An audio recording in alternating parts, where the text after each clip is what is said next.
Well, we're still in Genesis chapter 37, and we've come to the place now where Joseph, as we said, his father has sent him to check on the welfare of his brothers. In other words, he's going to the tribes of Israel. Now he's coming to Dothan, where he has discovered that they are, which Dothan means the law.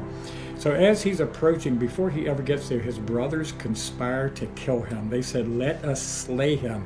They are so incensed with hatred against him, these sons of Bilhah and Zilpah, basically, who are the handmaidens of Jacob's wives. So they conspire to slay him, but it's interesting that his brother Reuben labors to deliver him out of their hands. He said, "Let's not slay them." Now Reuben was the firstborn and should have had the right of the firstborn, and even though Joseph has gotten that right, he's become his father's favorite, yet Reuben wants to save him. And so he says, instead of slaying him, let's cast him down into this pit. So they found him, and this is a cistern that is a dry well.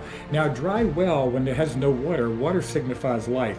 It signifies, basically, you could call this a tomb. So this is sort of a picture that Jesus was put into a tomb. It's kind of a picture now of Joseph being put in a tomb. So they strip his robe off of him, just like they stripped Jesus of his robe, and they mocked him and made fun of him before he was crucified and put into the tomb.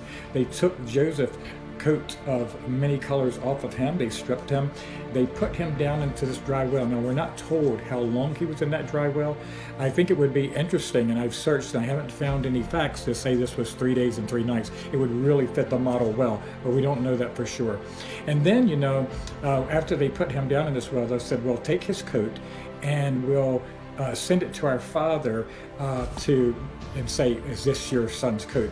But while this is going on, they see this caravan coming, this Ishmaelite caravan, and it's bearing myrrh and spices, which was all embalming. All these things they're carrying are embalming spices, because embalming was a big deal in Egypt. They were on their way to Egypt. So it's interesting that Judah, his brother Judah, is the one who says, "Let's sell him to the Ishmaelites," and he sells him for 20 pieces of silver.